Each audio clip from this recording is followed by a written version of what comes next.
Before I begin, if you've ever lived through betrayal like this, please leave a comment, and subscribe to my YouTube channel. I never imagined that something as small as a chair could unravel my entire relationship with my parents. When I tell people that now, they laugh a little at first. They picture some dramatic shouting match over furniture. But it wasn't about the chair. It was never about the chair.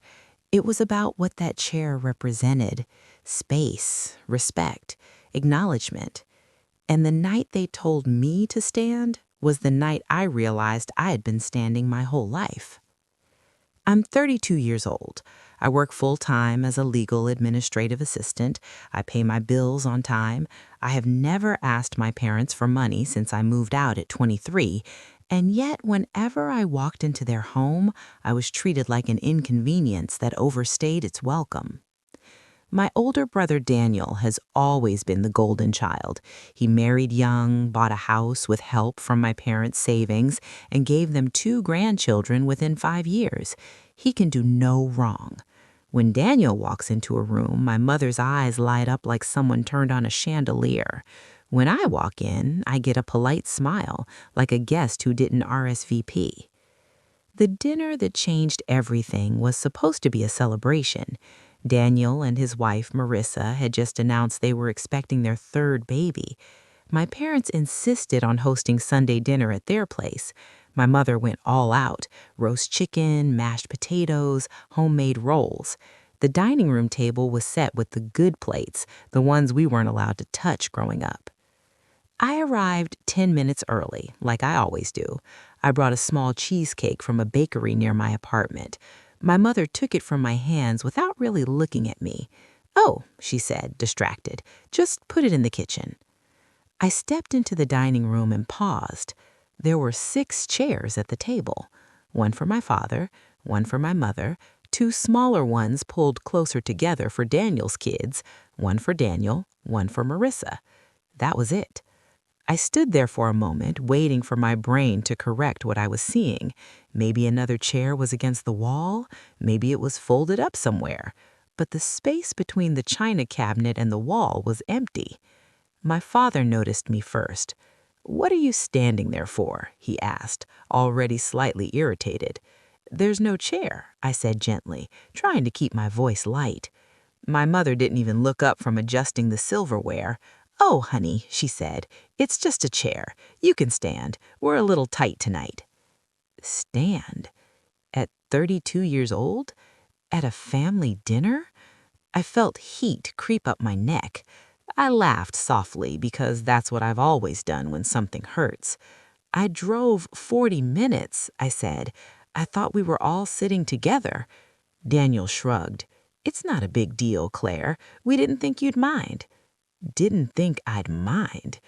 Marissa avoided eye contact. The kids were too busy arguing over who got the blue cup. And in that moment, I saw it clearly. Not just the missing chair, but the missing place, the missing consideration. They had counted the seats. They had arranged the table carefully, and at some point, someone had decided I didn't require one. I could have stayed quiet. I've stayed quiet my whole life. When Daniel got a car at 16 and I got told to be patient, when my college tuition came entirely from loans because we already helped your brother, when my mother told relatives that I was still figuring things out, long after I had a stable job in my own apartment. But that night, something inside me refused to shrink again. "It's not just a chair," I said quietly. My father sighed dramatically. "Don't start." Don't start.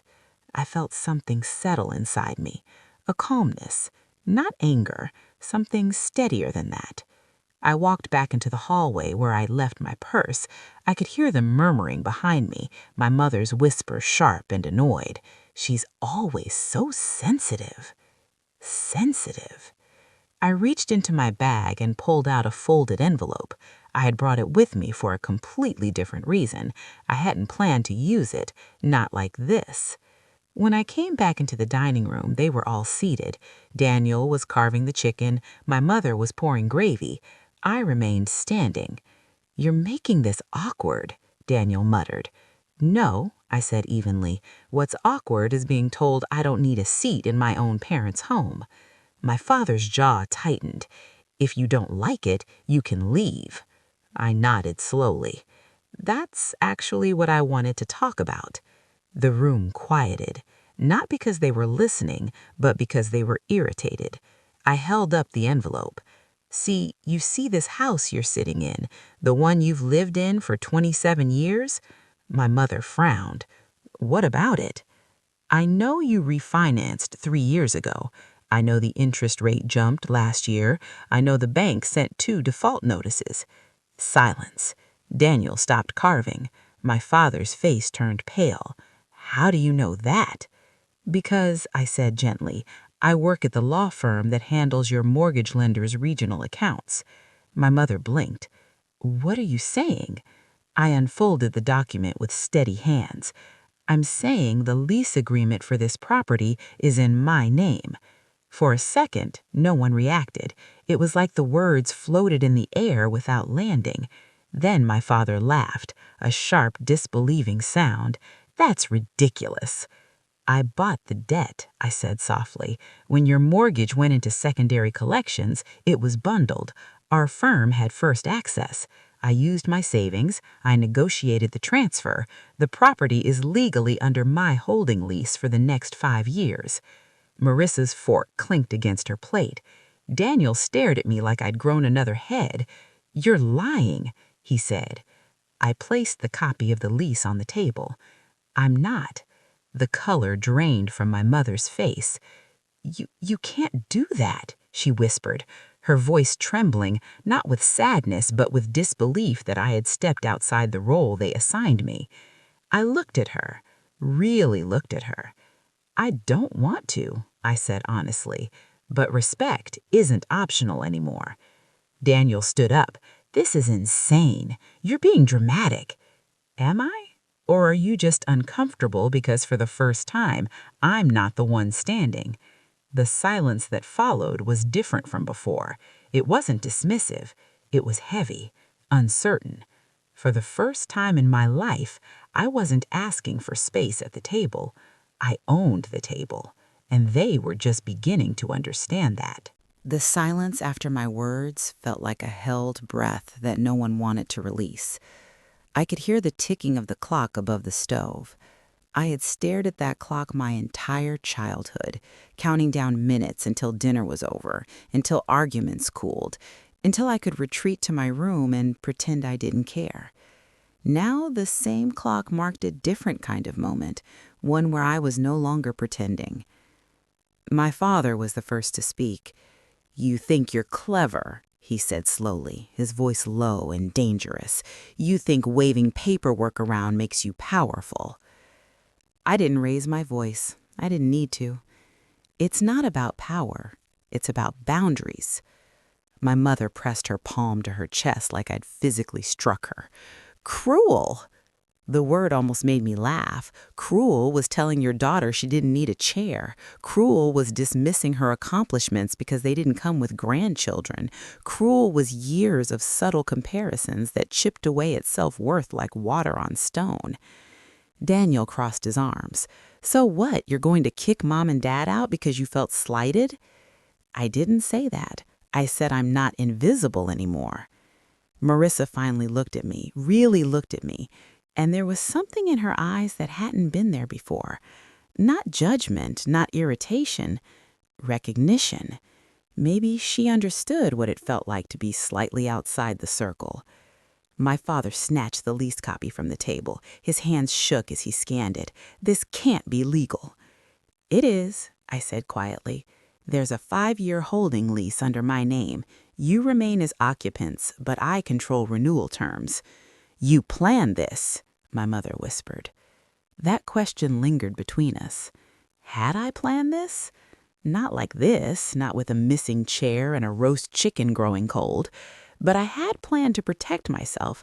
I had planned to ensure that if they ever needed help, I could step in. I just hadn't expected that stepping in would also mean stepping up. When I found out about the default notices, I said gently, I didn't want strangers knocking on your door. I didn't want you blindsided, so I handled it." My father's jaw tightened. "We didn't ask you to." "I never ask you for anything," I replied. "That's kind of the point." Daniel scoffed. "This is manipulative." "No," I said, meeting his eyes. "Manipulative is pretending I don't matter until you need something." The children started to sense the tension. One of them asked, "Why is Aunt Claire yelling?" I realized then that my voice hadn't raised once. It didn't need to. The truth carries its own volume. My mother sat down slowly. "What do you want?" she asked, her tone cautious now. There it was, the question beneath every family argument. What do you want? I looked at the empty space at the table where my chair should have been. "I want acknowledgement," I said. "I want to stop being the extra. I want to be treated like I belong here." "You do belong," Daniel said quickly, but it sounded rehearsed. "Then why wasn't there a chair?" No one answered. The simplicity of it made it impossible to argue. They could debate legalities, accuse me of overreacting, question my motives, but they couldn't explain away the absence of something so basic. My father rubbed his forehead. "You're blowing this out of proportion." "Am I? Or is this just the first time you're uncomfortable?" He looked older in that moment, smaller. For years, I had told myself that I didn't need their validation. I built a life without leaning on them.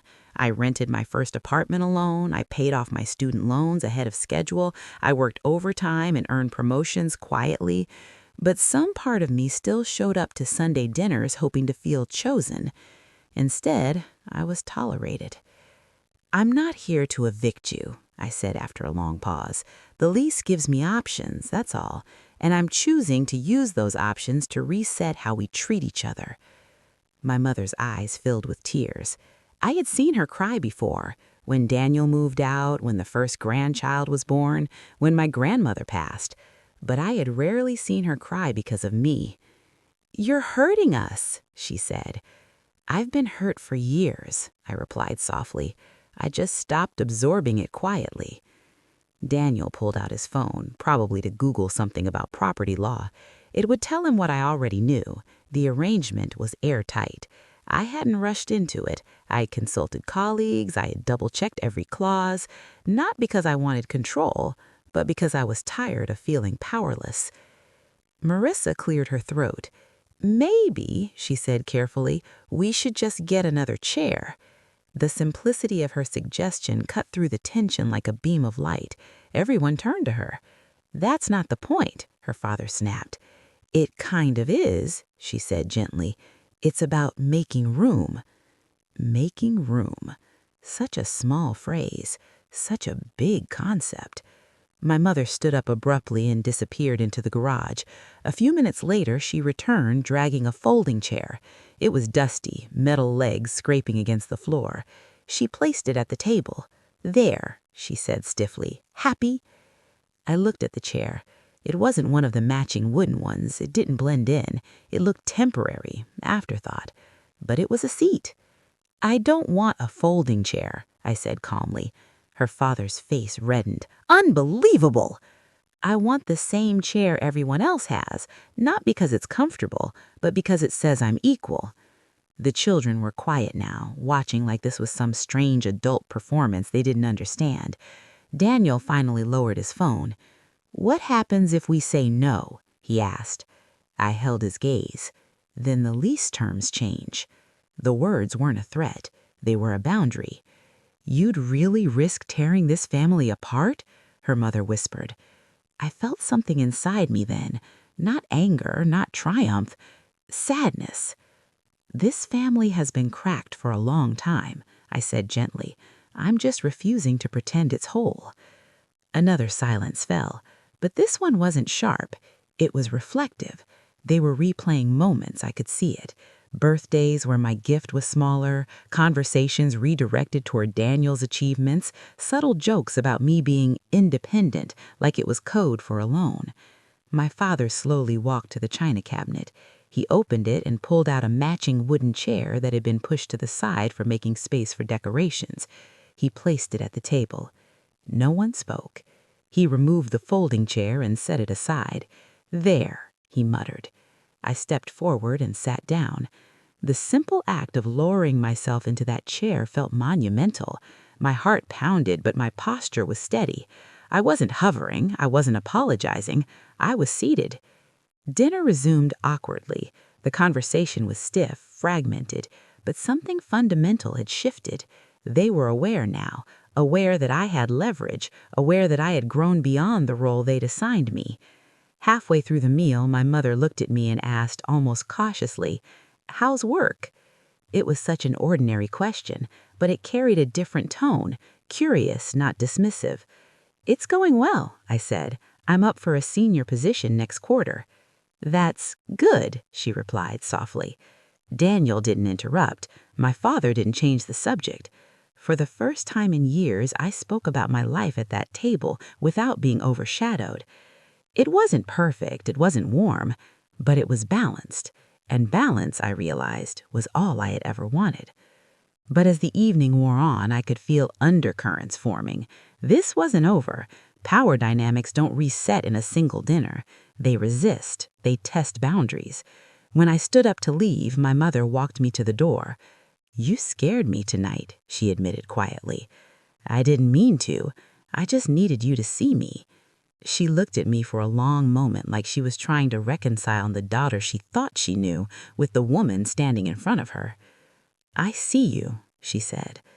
I wanted to believe her. But seeing is one thing. Respecting is another. And I wasn't sure yet which we had achieved. The drive home that night felt longer than the 40 minutes it actually was.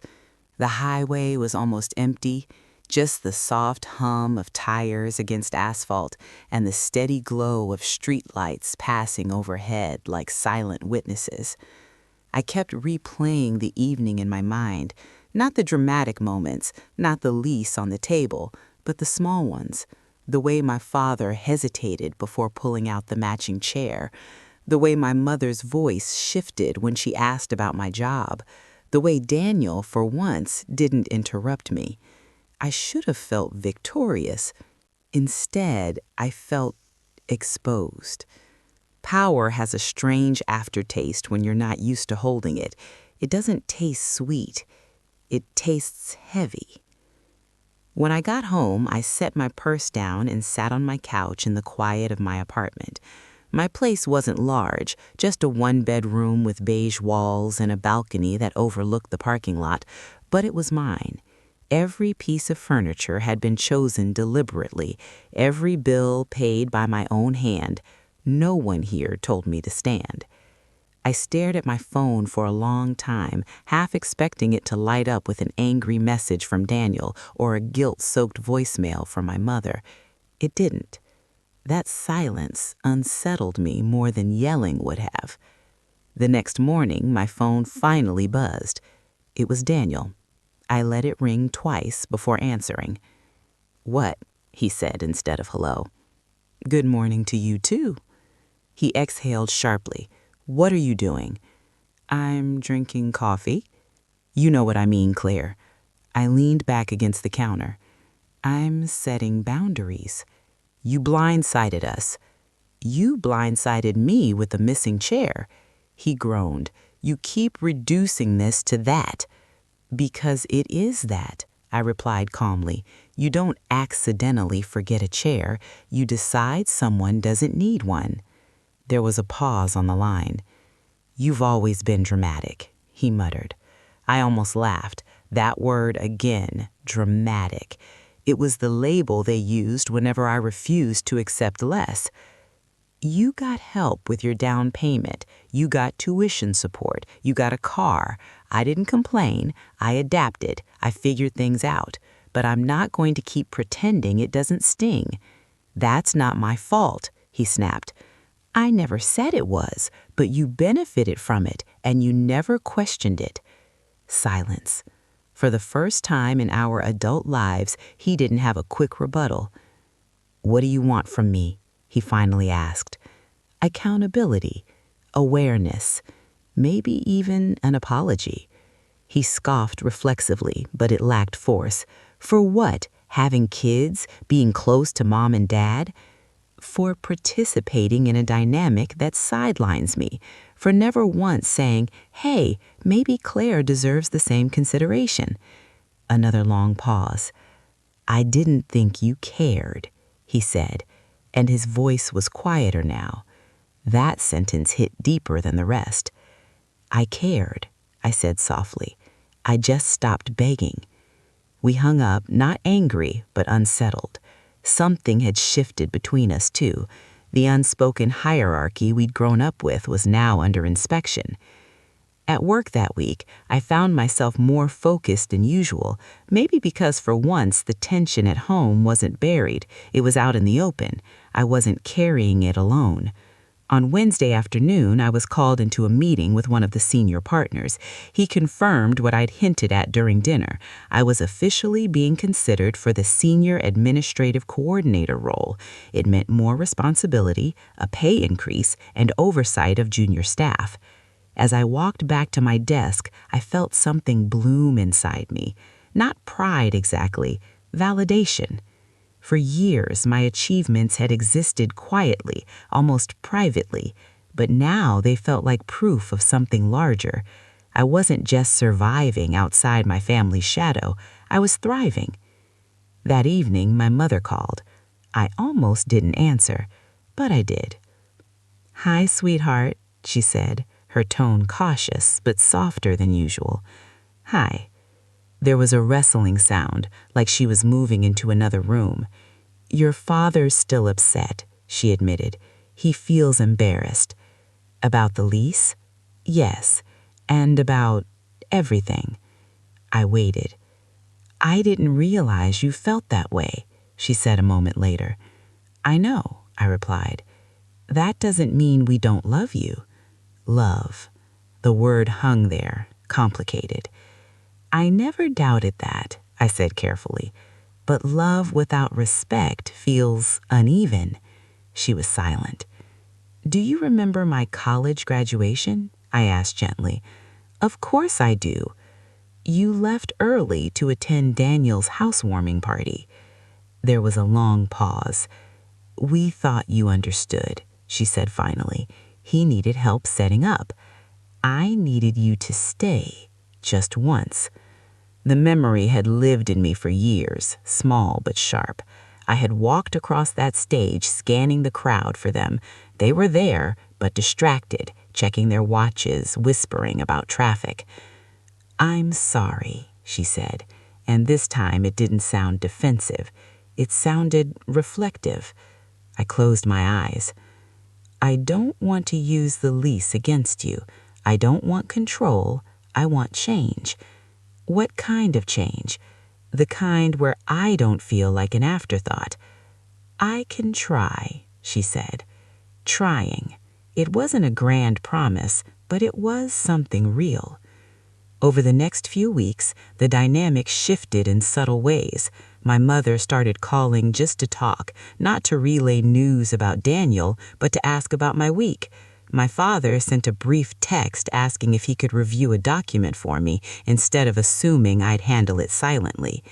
Daniel remained distant at first. Then, one Saturday, he surprised me. He showed up at my apartment. He stood awkwardly at the door, hands in his pockets. "Can I come in?" I nodded. He looked around like he'd never truly seen where I lived before. "This is nice," he admitted. "Thanks." He cleared his throat. "About the chair." I raised an eyebrow. "I didn't think," he said bluntly. "I just assumed you'd be fine." "That's the problem," I replied gently. He nodded slowly. "Yeah, I see that now." We sat on my couch in an unfamiliar quiet. No competition, no comparison. "I always thought you were stronger than me," he said suddenly. That surprised me. "What?" "You didn't rely on mom and dad. You did everything yourself. I thought you didn't need the same stuff I did." Strength, another label that cost me. "Being independent doesn't mean I don't need inclusion," I said softly. He swallowed. "I'm sorry." It wasn't dramatic, it wasn't emotional, but it was sincere. and sincerity matters. A month later, my mother invited everyone to dinner again. I hesitated before agreeing. When I arrived, the table was set for 7. 7. One extra chair, identical to the others. At my place sat a small folded note. It read, "You always had a seat. We just forgot to show it. Mom." My throat tightened. It wasn't perfect. It didn't erase years of imbalance, but it was acknowledgement. I sat down without hesitation. For the first time in my life, I didn't feel like I was standing on the edges of my own family. I felt seated. And the lease in my drawer at home remained untouched, not as a weapon, but as a reminder. I would never again accept a place that required me to shrink. That second dinner should have felt like a clean slate. The extra chair was there before I even stepped fully into the room, positioned deliberately between my father and Daniel, not at the end like an afterthought. My mother had even used the matching placemat set instead of the mix and match ones she used when she was short on settings. It was subtle, but intentional. I noticed everything. But healing isn't a straight line. It doesn't move forward just because someone sets a place at the table. As we sat down, my father cleared his throat. "Claire," he said, not looking directly at me, "about last time." The room stilled. Even the kids sensed it. "I shouldn't have told you to leave," he added stiffly. "That was wrong." It wasn't poetic, it wasn't emotional, but coming from him, it was monumental. "Thank you," I replied simply. Dinner continued, lighter than the previous month, but still careful. Everyone was measuring their words. The power dynamic had shifted, and no one quite knew the new shape of it yet. Halfway through the meal, Daniel mentioned refinancing his own home. "Rates are unpredictable," he said. "I don't want to end up in a mess like—" He stopped himself. "Like Mom and Dad?" I finished calmly. He nodded, embarrassed. My father stiffened slightly, but he didn't lash out this time.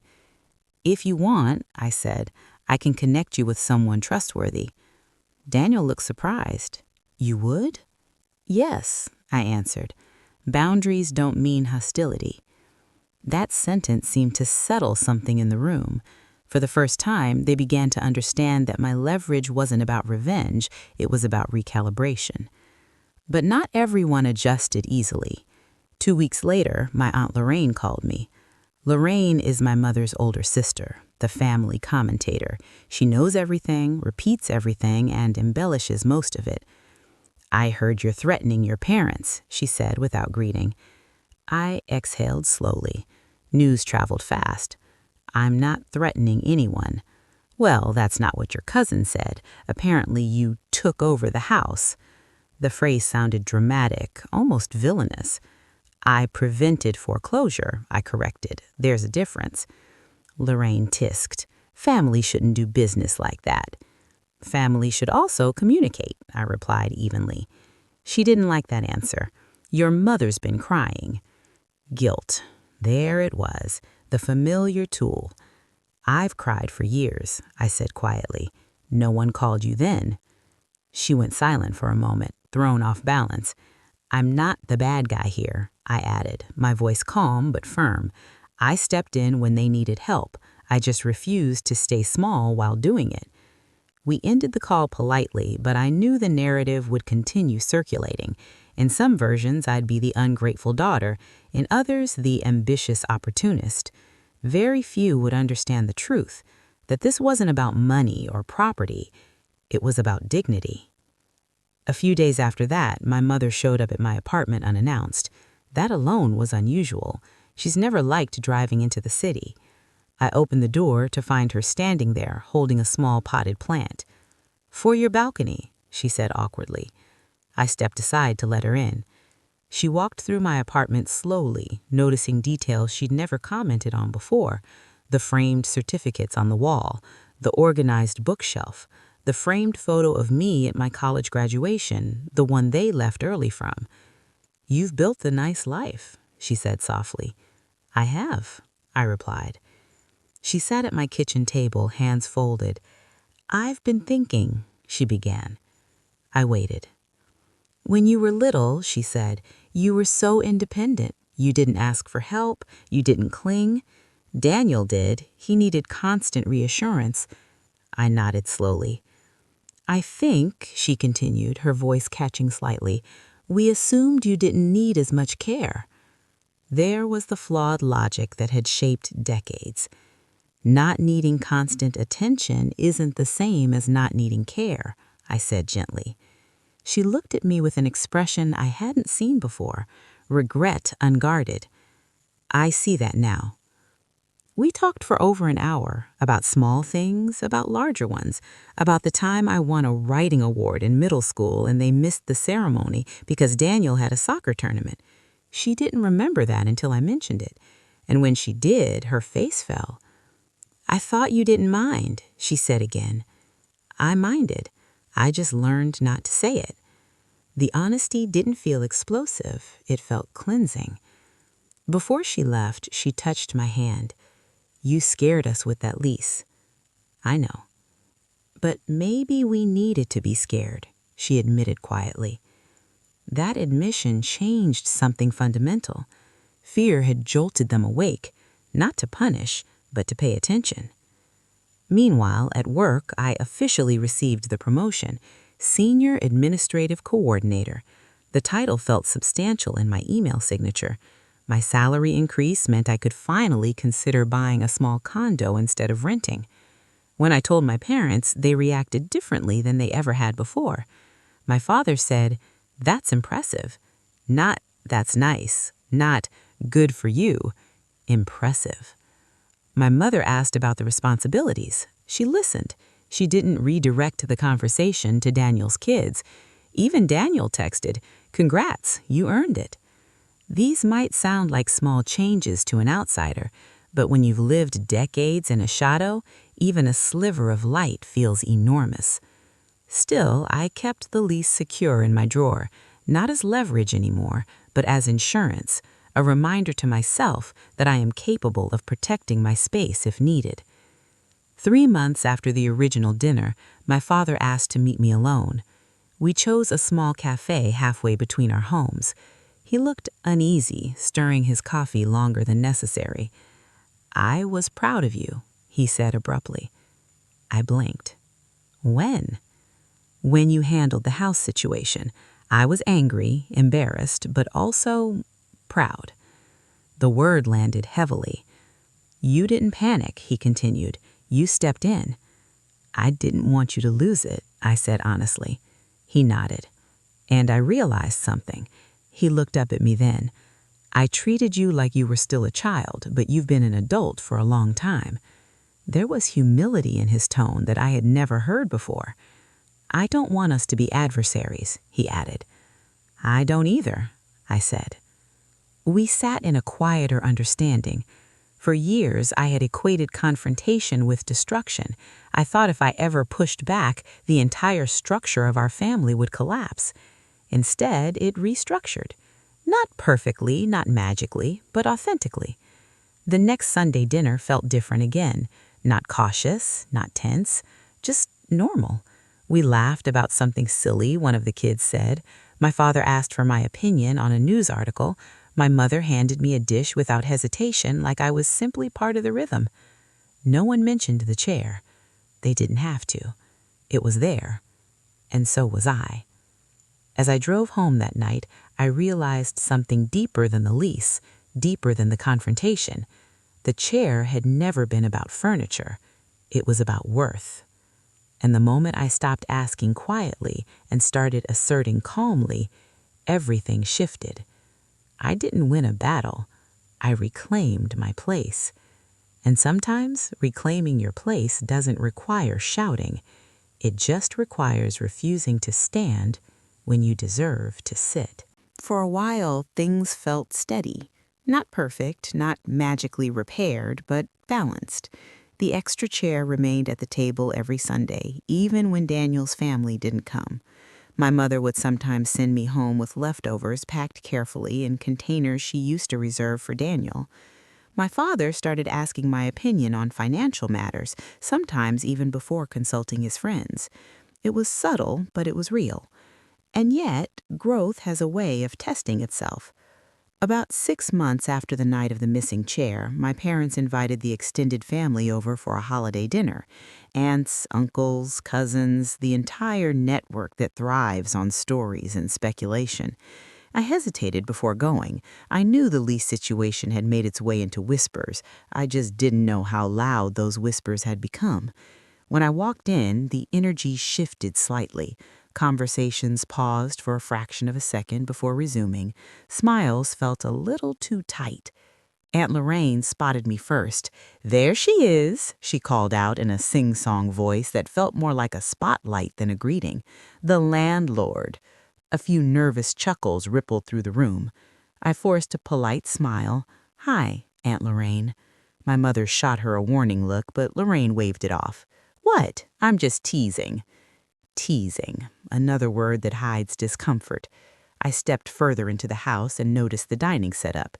This time there were more than enough chairs. No one would dare repeat that mistake publicly. Still, I felt the undercurrent, the shift in how some relatives looked at me, not as the quiet, independent daughter anymore, but as the one who had disrupted the hierarchy. Dinner started loudly, overlapping conversations and clinking glasses. I stayed quiet at first, observing. Then Uncle Mark leaned back in his chair and said, "So, Claire, heard you're in real estate now." The tone was playful but probing. "I'm not," I replied evenly. "I handled a legal matter." "For your own parents," he added. "Yes."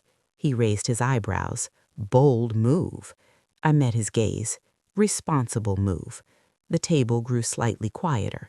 "I prevented foreclosure," I continued calmly. "It wasn't dramatic until people made it that way." Daniel surprised me then. "She saved the house," he said firmly. "End of story." The room shifted again. Lorraine clicked her tongue. "Still feels strange. Children shouldn't hold that kind of power over their parents." I set my fork down gently. "It's not about power," I said. "It's about accountability and care." My father cleared his throat. "Claire did what I should have done earlier. She stepped in when I didn't manage things properly." The admission stunned the table into silence. He rarely took public responsibility for anything. Lorraine opened her mouth, then closed it. The conversation moved on after that, but something fundamental had happened. The narrative had changed. I wasn't the villain. I wasn't the aggressor. I was the daughter who acted. Later that evening, while the kids were playing in the living room and dessert was being sliced, my cousin Jenna pulled me aside. "I kind of admire what you did," she whispered. I blinked. "You do?" She said quietly, "My parents always favor my brother too. I just never knew how to push back." Her confession hit me in a place I didn't expect. "I didn't push back to hurt them," I said softly. "I pushed back to stop hurting myself." She nodded, eyes thoughtful. That was when it truly sunk in. This wasn't just about my family. It was about patterns, dynamics passed down quietly. The strong child, the needy child, the golden one, the invisible one. And invisibility becomes a habit if you don't challenge it. A few weeks later, another test came, one I hadn't anticipated. Daniel lost his job. The company he worked for downsized suddenly. He called me late one night, his voice tight. "I don't know what to do," he admitted. "Mortgage, kids, everything." The old dynamic would have positioned him as the protected one, the one everyone rallied around without question. And they did rally, but this time something was different. He asked me for advice. Not Dad, not his friends, me. "I can review your finances, help you restructure until you find something new." He hesitated. Would that be weird? I understood the unspoken question. Would I use it against him? Would I hold leverage? "No," I said simply. "This isn't about control." He came over the next day with a folder full of statements and bills. We sat at my kitchen table for hours. I explained interest rates, repayment plans, temporary deferment options. He listened carefully, taking notes. At one point, he looked up and said, "You're really good at this." I smiled faintly. "I've had practice." The comment wasn't bitter, just factual. Helping him didn't feel like submission, it felt like equality. For once, he wasn't the favored son being rescued by our parents. He was my brother, seeking support from me, and I gave it freely. When my parents found out I was helping him, my mother called. "I'm proud of you," she said again. The second time felt more grounded than the first. "I'm proud of Daniel, too," I replied, "for asking." That's when I realized how much we had all changed. Before, asking for help would have been framed as weakness for me, but normal for him. Now it was simply human. Months passed. Daniel found a new job, less prestigious but stable. He thanked me again, more openly this time. "I used to think you were just distant," he admitted, "but I think you were just protecting yourself." "I was," I said. "From us." "Yes." There was no defensiveness in his tone when he nodded, just understanding. The lease remained in place, but it stopped being the center of conversation. It became background, like insurance you hope never to use. One evening, as I was leaving Sunday dinner, my father walked me to my car.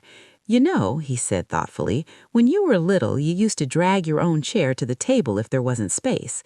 I laughed softly. "I did?" He said, "You were stubborn," he almost fondly said. "Didn't like being left out."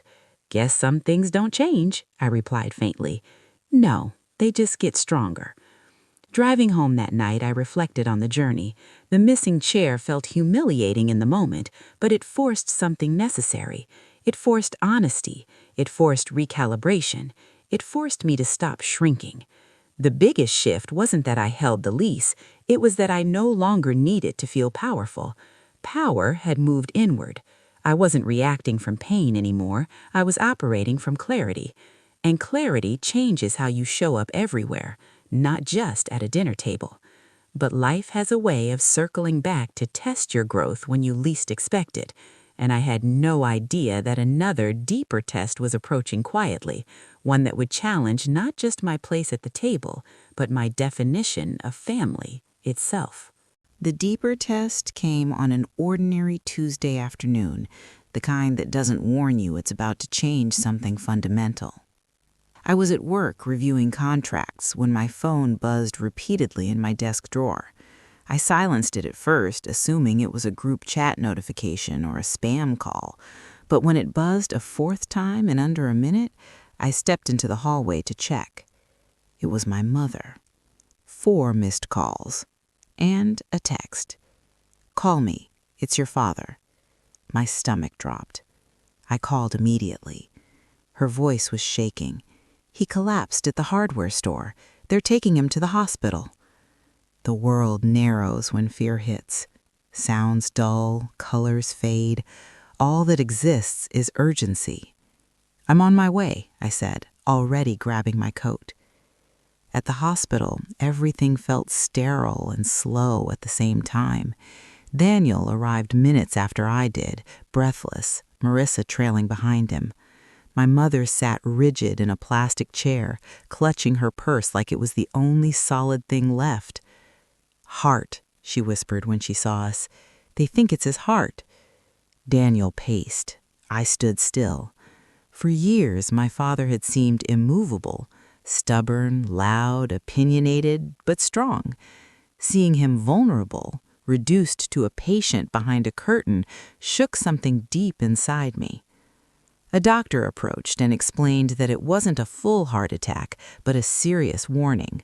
Blockages, stress-related complications. He would need surgery within weeks. Relief and fear tangled together in my chest. When we were finally allowed to see him, he looked smaller in the hospital bed. Tubes, monitors, a thin blanket pulled too high. His eyes found mine first. "You look mad," he muttered weakly. I almost laughed through the lump in my throat. "I'm not mad." "Good," he whispered. "Wouldn't want you evicting me from the hospital, too." Even now, humor. I squeezed his hand gently. Not funny. But it broke the tension. Over the next few days, roles shifted again in ways none of us expected. My mother was overwhelmed by medical jargon. Daniel tried, but his anxiety made him impatient. Marissa focused on the kids. I stepped in. I asked the doctors precise questions, I requested copies of reports, I explained insurance coverage options, I organized a schedule so someone would always be at the hospital without exhausting any one person. No one questioned my authority this time. They deferred to it. One evening, as I sat by my father's bedside while he slept, my mother leaned toward me. "I don't know how we would handle this without you," she said quietly. The words weren't dramatic, they were simple, true. I swallowed. "I'm here," I replied, and I meant it. This wasn't about proving anything anymore. It wasn't about chairs or leases or favoritism. It was about showing up without shrinking. After a week, my father was discharged with strict instructions and a surgery date scheduled. That's when the financial reality hit. Even with insurance, the out-of-pocket costs would be significant. My parents had some savings left, but not much after the refinancing scare. Daniel was still rebuilding financially after his job loss. We gathered in my parents' living room one evening, paperwork spread across the coffee table. "We'll figure it out," my father insisted stubbornly. I looked at the numbers quietly. "I can cover the upfront deposit," I said. Everyone froze. My mother shook her head immediately. "No." I clarified, "It's not a loan, it's support." Daniel looked at me carefully. "Are you sure?" "Yes." There was no resentment in me, no tally being kept, just clarity. For years I had wanted acknowledgement. Now I had it. I didn't need to withhold generosity to feel balanced. My father studied me for a long moment. "You don't owe us this," he muttered. "I know," I replied. "That's why it matters." The surgery went smoothly. Recovery was slow but steady. During those weeks, something softened in all of us. My father, confined to a recliner for most of the day, had time to think, and he talked more than he ever had before. One afternoon, while Daniel ran errands and my mother napped, he looked at me and said, "I didn't realize how much pressure I put on you." I raised an eyebrow. "What do you mean?" "You expected me to be strong all the time, self-sufficient, low maintenance." He sighed. "I think I leaned on that because it made my life easier." Honesty like that doesn't come easily to men like him. "It did make your life easier," I said gently. He nodded. "At your expense." The acknowledgement didn't erase the past, but it honored it.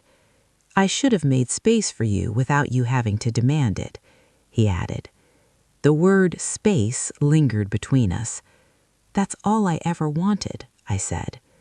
Weeks later, when he was strong enough to sit at the dinner table again, something symbolic happened without announcement. He stood up before the meal started and adjusted the chairs slightly. He moved one closer to mine, not noticeable to anyone else, just an inch or two. But I saw it, and so did he.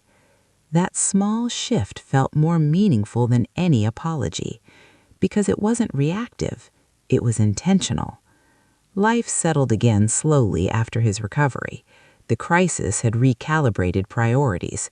Petty tensions felt smaller now. Old habits didn't disappear completely, but they lost their grip. One Sunday evening, as we were clearing dishes, my mother handed me a small envelope. "What's this?" I asked.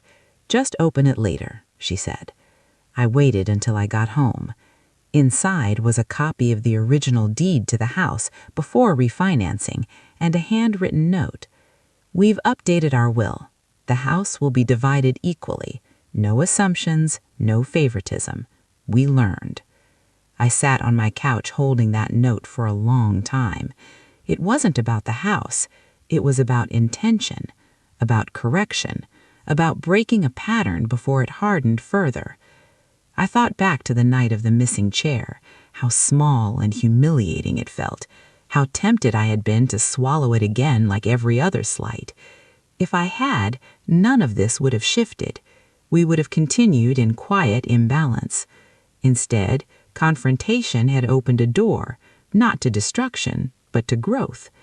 The lease remained in my drawer, Unused, unthreatening, just a document that once symbolized leverage and now symbolized awakening.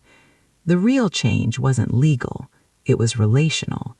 And as I sat there, rereading my mother's note, I realized something deeper.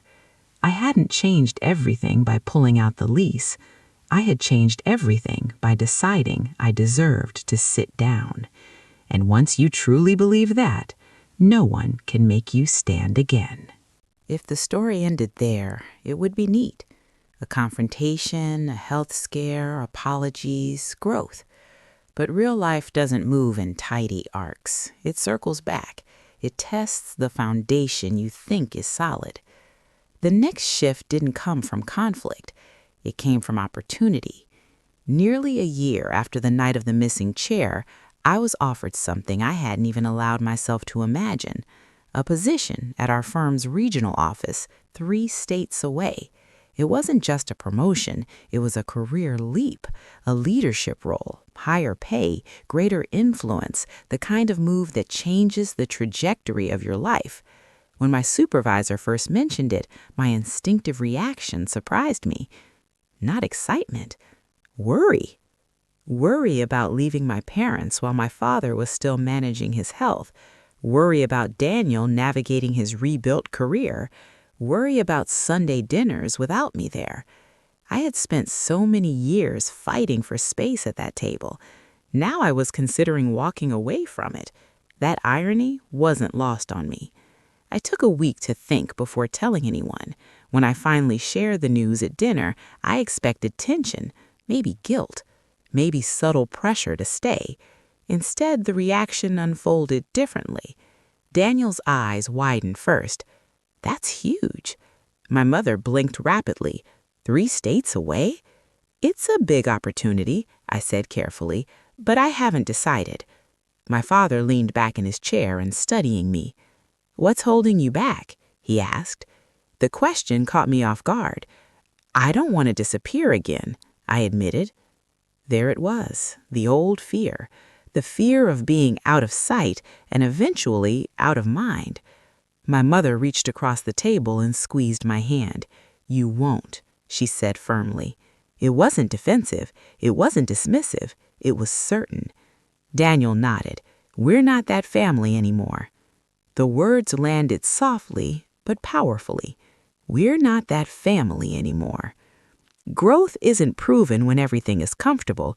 It's proven when circumstances shift.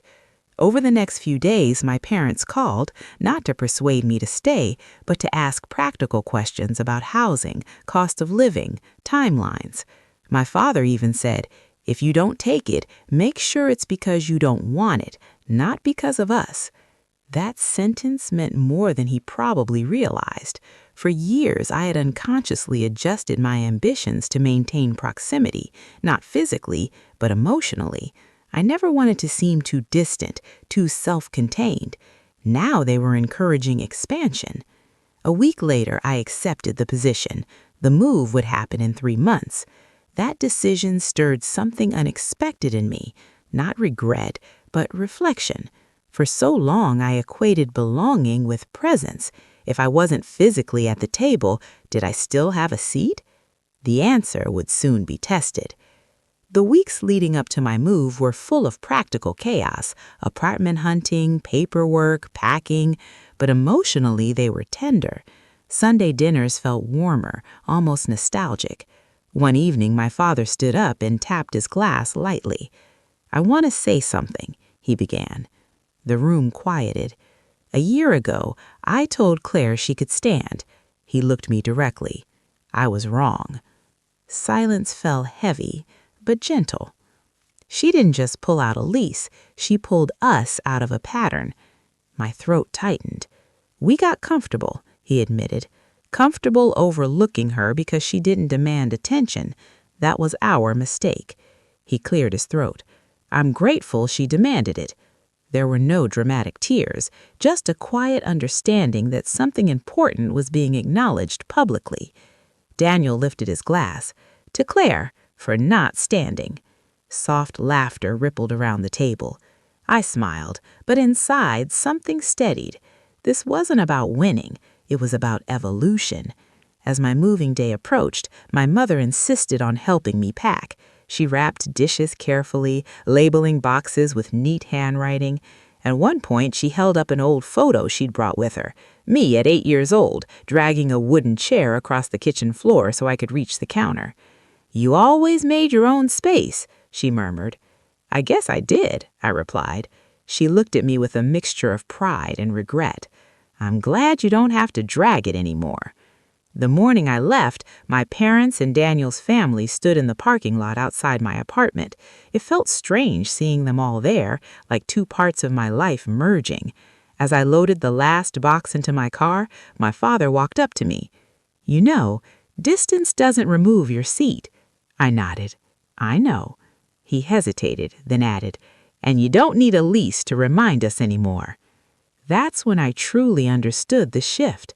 The lease had been the catalyst, but respect had become internalized. Driving away was emotional, but not heavy.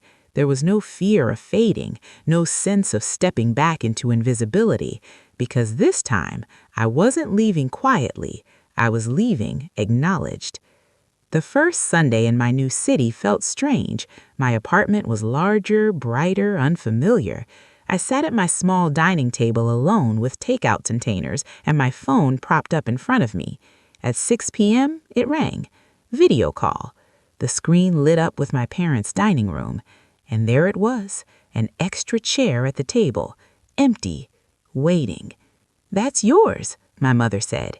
Even through the screen, I felt it. They hadn't removed it. They hadn't repurposed it. They left it.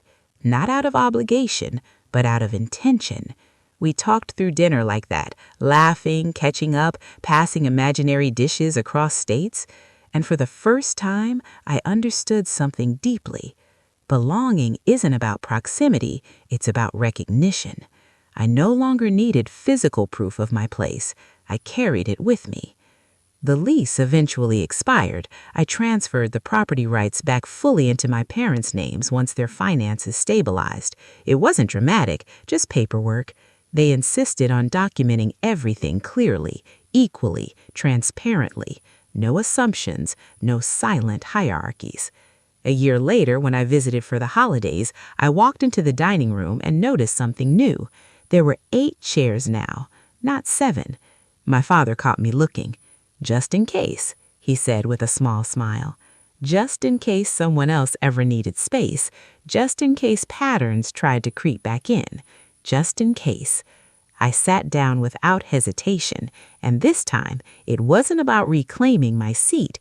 It was about knowing it was never up for negotiation again. Moving 3 states away didn't erase the past. It reframed it. The first few months in my new role were intense. Long hours, bigger responsibilities, people looking to me for direction instead of instructions. I thrived in it, but it stretched me. Leadership does that. It exposes both your confidence and your insecurities. There were nights I came home exhausted, reheated leftovers, and sat at my larger-than-necessary dining table alone. The quiet felt different than it used to. Before, solitude felt like proof that I was peripheral. Now it felt chosen. Still, there were moments when old feelings tried to creep in. Like the Sunday I missed a family birthday because of work emergency. I watched the celebration later through photos in the group chat. Candles, laughter, crowded chairs. For a split second, I felt that old sting. Out of sight. But before my thoughts could spiral, my phone buzzed. It was my father. "You were missed," he said simply. Not replaced, not forgotten. Missed. That word carries weight. Over time, our weekly video dinners became routine. My parents adjusted the laptop so I could see everyone. Daniel's kids would wave and shout updates about school. Marissa would tilt the screen toward whatever dessert my mother made. It wasn't the same as being physically there, but it wasn't an afterthought either. The extra chair remained visible on camera. It became symbolic in a way none of us verbalized. Then something unexpected happened. My mother started asking me for advice, not about legal documents or finances, but about herself. One evening, after everyone else logged off, she stayed on the call. "I've been thinking about taking a class," she said hesitantly. "What kind of class?" "Art, painting. I used to love it before everything. Before children, before obligations, before years of prioritizing others." "You should," I said immediately. She looked uncertain. "It feels selfish." I smiled softly. "It's not selfish to have a chair at your own table." She paused, then laughed quietly. Maybe that was the deeper shift, not just in how they treated me, but in how we all started examining ourselves. My father, too, changed in subtle ways. After his surgery, he began walking every morning. He cut back on work hours. He started talking openly about stress instead of dismissing it. One night during our call, he said, "You know, I always thought being the provider meant being the loudest voice, but maybe it just means making space." He didn't look at me when he said it, but I knew who he was thinking about. Meanwhile, Daniel's life stabilized. His new job wasn't glamorous, but it allowed him more time at home, and in that extra time, he seemed different, softer, more reflective. One Saturday, he drove to visit me alone. We walked through my city, grabbing coffee, exploring bookstores. It felt less like sibling rivalry and more like adult companionship. At one point, he said, "You know, when you moved, I thought Mom and Dad would fall back into old habits." "Did they?" I asked. "No," he shook his head. "They're more careful now, more aware." Awareness. That's what the chair had forced. He glanced at me. "I think we all are." Later that evening, as we sat on my balcony watching the sun dip behind unfamiliar buildings, he said something that surprised me. "You made it easier for me to ask for things." I turned toward him. "What do you mean?" He continued, "When I lost my job, I didn't know how to admit I was scared. I was always the one who was supposed to have it together in their eyes. But seeing you draw a line, it showed me it was okay to say I needed something too." I hadn't thought about that. My boundary hadn't just protected me, it had modeled something. A few months after that visit, my mother sent me a photo of her first painting from her art class. It was simple, flowers and a vase, but it was vibrant, bold. She texted, "I forgot how much I loved color." I stared at that message for a long time. Sometimes when one person reclaims their seat, others realize they've been standing too. The deeper test I had sensed months earlier finally revealed itself during the holidays. I flew home for Christmas. The house felt smaller than I remembered, but warmer. The dining room had been rearranged slightly. The 8 chairs were still there, but there was something new. A 9th chair leaned against the wall. "For guests?" I asked casually. My father smiled faintly. "For whoever needs it." The simplicity of that answer hit me harder than I expected. Not for me, for anyone. Patterns had shifted beyond me. That night, as we gathered for dinner, I noticed my mother pull out that 9th chair without hesitation when my cousin Jenna arrived unexpectedly. No scrambling, no sighs about tight space, just room. Jenna caught my eye across the table and smiled knowingly. Later, after dessert, my father asked everyone to stay seated for a moment. "I want to say something," he began. My stomach fluttered slightly, remembering the last time he did that. "This year," he said slowly, "we've all learned something about space." He glanced at me briefly, then continued. "We learned that assuming someone is fine doesn't mean they are. We learned that strength doesn't mean silence, and we learned that sometimes the smallest things, a chair, a word, a pause, carry the biggest meaning." The room was quiet. "I'm grateful that we're not the same family we were last year." No one argued, because we weren't. After dinner, I stepped outside onto the porch for a moment of quiet. The air was cold, sharp against my cheeks. My mother joined me. "You changed us," she said softly. "I didn't mean to change you," I replied. "You changed yourself," she corrected. "We just had to catch up." That distinction mattered. Growth isn't about forcing others to transform. It's about refusing to shrink. The next morning, as I prepared to fly back to my new city, my father hugged me longer than usual. "Don't ever stand again," he murmured. I smiled into his shoulder. "I won't." On the plane ride home, I reflected on everything that had unfolded since that first humiliating dinner. If someone had told me a missing chair would lead to all this, health scares, apologies, growth, career leaps, I wouldn't have believed them. But sometimes life uses something small to reveal something large. The chair wasn't the issue, it was the symptom, and once the symptom was addressed, the deeper pattern surfaced. The most powerful part? I didn't destroy my family by asserting myself. I helped reshape it. And as the plane descended toward the city that now felt like mine, I understood something fully for the first time. Belonging isn't given, it's claimed.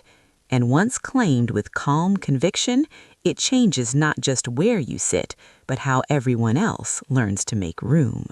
There's a quiet shift that happens when your story stops being about survival and starts being about intention. For most of my life, I was reacting, adjusting to dynamics, adapting to expectations, navigating unspoken hierarchies. Even when I pulled out the lease, even when I demanded a chair, I was responding to something that had already existed. But 2 years after that night, I realized something new. I wasn't reacting anymore. I was choosing. The realization came on an ordinary Thursday evening. I had just finished a long day at work, budget meetings, staff reviews, planning for the next quarter. I walked into my apartment, set my keys down, and felt the stillness settle around me. And for the first time in a long time, I didn't feel like I was proving anything. I was just living. My phone buzzed with a group message from Daniel, a photo of his kids building a school project at the dining table, chairs slightly mismatched now from wear and additions over time. "Missing our remote VIP," he captioned. I smiled. Remote, not removed. Later that night, my mother called. "Your father's been talking about downsizing," she said casually. "Really?" "He says the house feels too big now, too many rooms no one uses." The idea startled me at first. That house had been the center of everything: conflict, reconciliation, Sunday dinners. "You okay with that?" I asked. "I think so," she replied thoughtfully. "Homes aren't the walls, they're the people." That sentence echoed something I'd learned the hard way. A week later, I flew home for a long weekend to help them sort through old belongings. The house felt different knowing it might not always belong to them. We spent hours opening boxes in the attic, old school projects, photo albums, forgotten holiday decorations. At one point, I found something unexpected: a small wooden chair, child-sized, scratched along the legs, one corner chipped. I recognized it immediately. It had been mine. I used to drag it from room to room so I could reach counters, bookshelves, sinks. I had nearly forgotten about it. My father saw it in my hands and chuckled softly. "You were determined." "I remember getting scolded for scratching the floor," I said lightly. He looked at the scuffed wood thoughtfully. "We should have just given you what you needed." There was no heaviness in his voice now, just quiet reflection. We brought the little chair downstairs and placed it near the dining room temporarily while sorting things out. That evening, as we sat around the table, my niece pointed at it. "Who's that for?" she asked. "For someone who doesn't want to wait," my father replied. Everyone laughed gently, but the symbolism didn't escape me. I realized then that the biggest shift hadn't been about chairs or leases or even apologies. It had been about rewriting the narrative of who I was in this family. Not the independent one who didn't need much, not the sensitive one who overreacted, but the steady one who saw patterns and dared to interrupt them. That weekend, something else happened that deepened the transformation. Daniel and I were alone in the kitchen washing dishes. "You ever think about having kids?" he asked casually. The question didn't sting the way it once might have. It wasn't loaded with comparison anymore. "Maybe," I said. "Maybe not." He nodded. "If you do, they'll never have to drag their own chair." I looked at him, surprised by the clarity in his tone. "No," I agreed softly, "they won't." On my last night before flying back, my parents surprised me. They had rearranged the dining room slightly. The big rectangular table was gone. In its place sat a round one, smaller, balanced, equal distance from every seat. "We thought it was time," my mother said when she saw my expression. "No head of the table," my father added. I walked around it slowly. There was no end anymore, no obvious hierarchy, just space. "You like it?" my mother asked nervously. I felt my throat tighten. "It's perfect," I said. And it was, not because it erased the past, but because it reflected the present. Before I left the next morning, my father handed me something folded neatly. It was the original Lease copy. "We don't need this anymore," he said. I hesitated. "You sure?" He nodded. It did its job. I understood what he meant. The lease had never been about property. It had been about awakening. I took it home with me, not as leverage, not as insurance, but as a reminder of the moment I chose not to stand quietly anymore. Back in my city, life continued unfolding. Promotions, new friendships, a dating life I'd once put on hold because I was too busy navigating old wounds. One evening, sitting across from someone who genuinely listened to me without interruption, I realized something profound. I no longer spoke cautiously. I no longer minimized my accomplishments. I no longer laughed off subtle dismissals. The shift at my parents' table had rippled into every other relationship. Boundaries don't isolate you, they clarify you. Months later, during another holiday visit, my father tapped his glass again before dinner. "Tradition," he said with a grin. We all smiled. "I used to think authority meant being at the head of the table, but I've learned something better." He gestured around the round table. "It means making sure everyone has one." His eyes met mine briefly. And in that moment, I realized something that surprised even me. I had forgiven them fully. Not because they were perfect now, but because they had been willing to change. Forgiveness doesn't mean pretending it didn't hurt. It means acknowledging the hurt transformed something. As dessert was served, my niece climbed onto a chair beside me and whispered, "You're my favorite aunt." I laughed softly. "Don't tell your mom."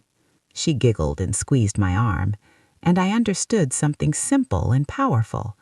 The next generation was watching how we handled conflict, watching how we made space, watching how we treated the quiet ones. The legacy wouldn't be the house or the lease or even the round table. It would be the awareness, the willingness to notice when someone is standing, and the courage to offer them a seat before they have to demand one. That night, as I helped clear dishes, I caught my reflection briefly in the window. I looked steady, grounded, not defensive, not proving, just present. And I thought back to the exact moment my mother had said, "It's just a chair, you can stand." If I could speak to that version of myself now, the one standing awkwardly at the edge of the table, I'd tell her something simple. You're not asking for too much. You're asking for what's already yours. And the moment you believe that, everything changes.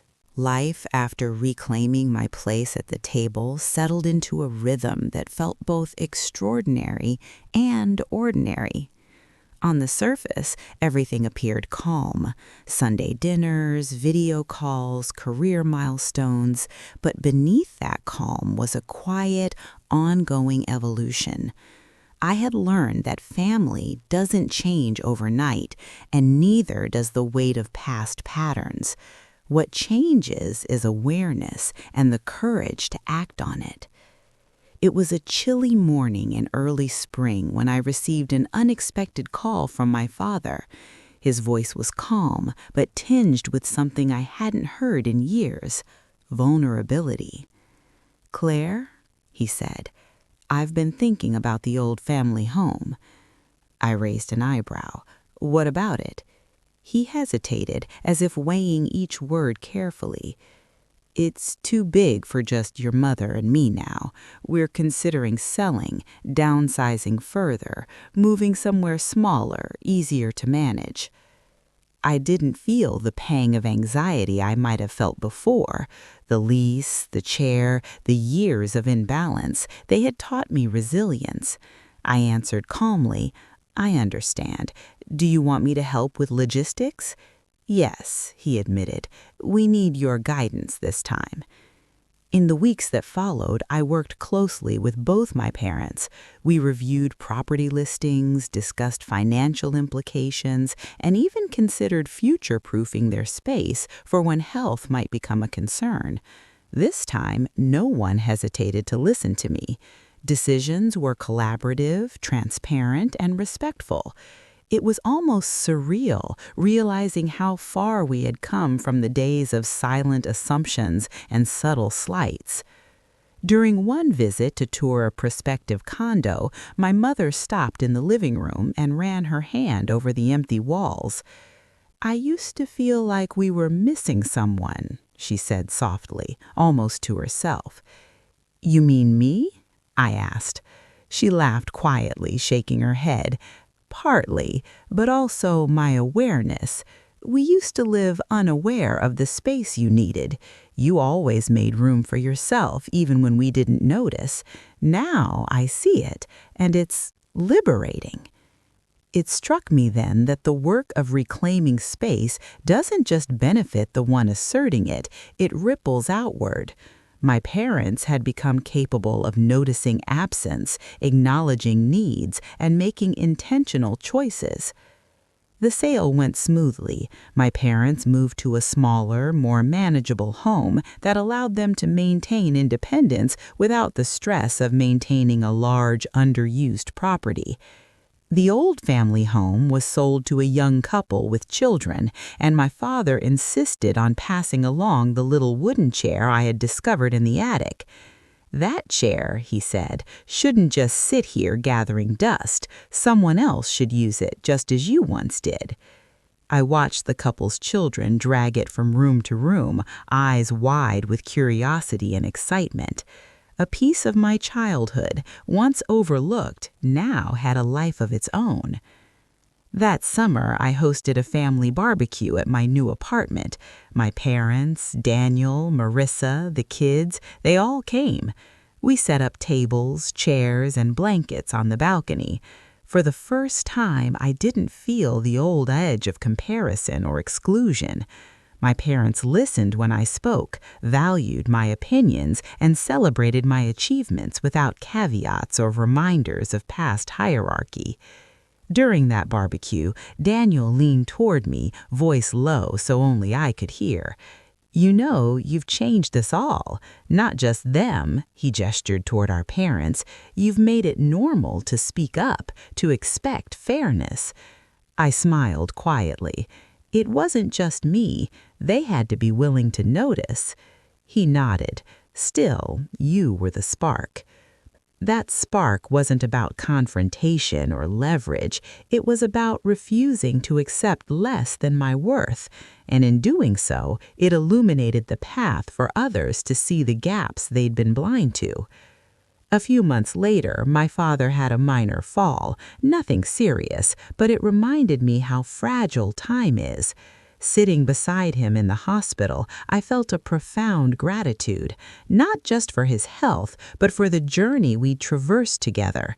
From the missing chair to shared dinners, from silence to acknowledgement, we had created a new family language.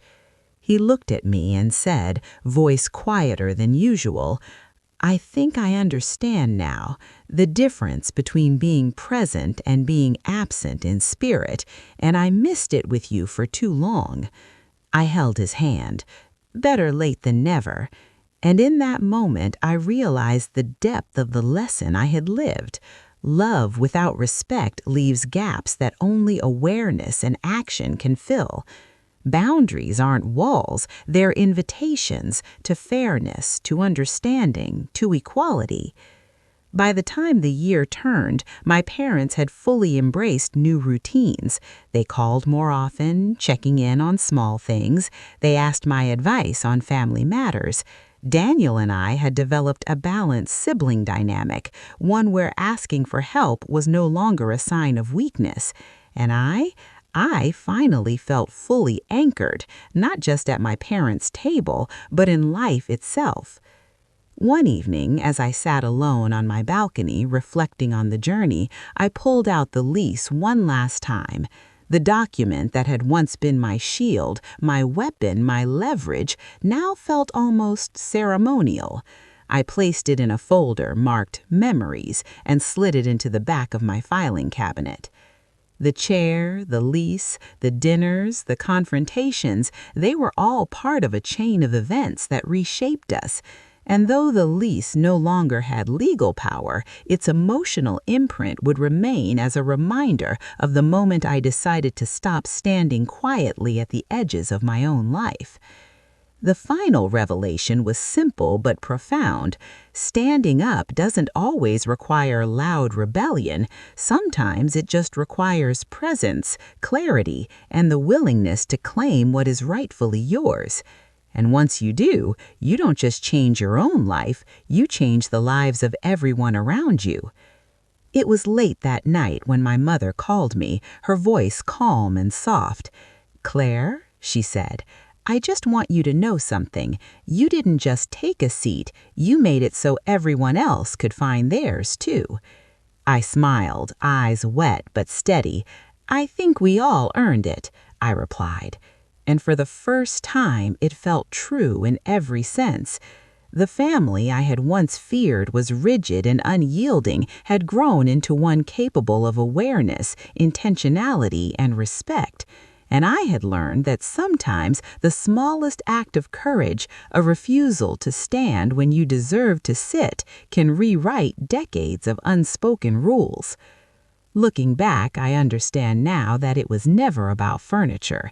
It was never about control or rebellion. It was about worth, dignity, and the courage to insist that the people who love you see it too. Because when they do, even a single chair becomes a symbol of transformation. The final piece of the story unfolded quietly, almost imperceptibly, over the next year. By this point, the lease was tucked safely away. The chairs at my parents' house were perfectly balanced, and the round table had become a symbol of shared space rather than hierarchy. But the true test of change, I realized, wasn't in documents or furniture.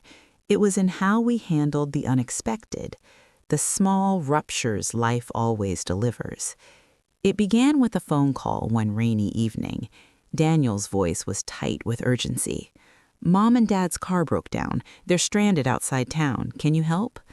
It was the kind of problem that years ago would have triggered stress, anxiety, and a quiet resentment. I might have thought, why is it always me? Instead, I simply said, "I'm on my way." By the time I arrived, the tow truck had just finished pulling the car to the nearest service station. My parents were soaked, disoriented, and apologetic. But instead of frustration or defensiveness, I felt calm, capable even. We waited together while the mechanics assessed the damage. My father patted my shoulder. "You know, when we were younger, I would have tried to solve this without asking for help," he said, "and I probably would have made it worse." I nodded, smiling. Sometimes asking for help is the smarter choice. My mother leaned back in the chair, wrapping a towel around her shoulders. "And sometimes it's easier when you let the right person take the lead," she said softly, glancing at me. I realized in that moment that all of those years of tension, the chairs, the lease, the subtle slights, had built toward this, a family capable of trust, capable of letting go of old hierarchies, and capable of acknowledging each other's worth without fear or competition. The car was fixed, and as we drove back to the house, the rain falling lightly against the windshield, my parents were quiet in a comfortable way, not the silent tension of the past, but reflective quiet. A week later, we hosted another family gathering, this time to celebrate a minor birthday and the small milestones that often go unnoticed. I watched my niece and nephew move around the dining room, dragging chairs from the wall, laughing, finding their own spaces. My parents, Daniel and Marissa, watched them patiently, never directing, never interrupting, just present. I realized then how much we had all learned. My parents had embraced their vulnerability, accepted guidance, and recognized the value of equality. Daniel had embraced accountability, seeking advice when necessary and learning to give space in return. And I had learned that boundaries, when exercised with clarity and calm, don't push people away, they create room for growth. That night, after everyone had left, my father lingered in the kitchen. He leaned against the counter, looking tired but peaceful. "You know," he began, voice low, "I've thought a lot about that night. The missing chair, the lease, everything. I want you to know something." I waited. "I was wrong about a lot. About how I treated you, how I assumed things about you, how I measured worth." He exhaled slowly. "And I'm sorry." I felt my own chest tighten, not with pain, but with relief. Forgiveness, I realized, isn't always about grand gestures. It's about acknowledgement, and this was it. Clear, simple, true. I said, "It means a lot." He replied, "No, it means everything." And just like that, a chapter that had begun with humiliation and quiet resentment ended with understanding and intention. In the months that followed, our relationship continued to evolve. Sunday dinners were joyful without being performative. Video calls were moments of connection rather than obligation. And the lease, the chair, the round table, they all became symbols, quiet reminders of what had shifted: respect, fairness, and space. One evening, I sat alone on my balcony in my new city, reflecting on the journey. The lights of the skyline twinkled below me, and I thought back to the little wooden chair from my childhood, the first dinner where I had been told to stand, and the moment I pulled out the lease. All of it, the humiliation, the confrontation, the fear, the health scares, the career leaps, had led to one fundamental lesson. Claiming your worth doesn't require aggression, it requires awareness, courage, and the willingness to act when it matters most. And the most profound part, once you claim it, it changes the way everyone around you sees themselves. My parents, Daniel, even the next generation, they all began noticing gaps, valuing boundaries, and creating intentional spaces. Sometimes a single chair can symbolize decades of unspoken rules and invisible hierarchies. And sometimes, pulling it out, placing yourself deliberately, and refusing to be overlooked doesn't just reclaim a seat, it transforms a family. As I closed the folder containing the old lease, I smiled quietly. I had learned that standing always doesn't mean refusing to sit. Sometimes standing means refusing to be invisible, refusing to shrink, and insisting that your presence is acknowledged. The next Sunday, during our regular video dinner, my niece looked directly into the camera and said, "I like that chair next to me." I laughed softly. "Good, it's always yours."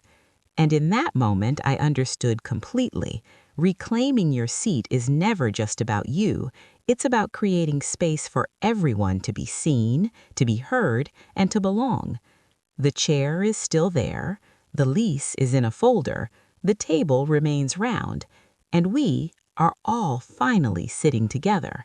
Not in fear, not in assumption, but in full presence. And that, I realized, is what it means to be truly part of a family. The end.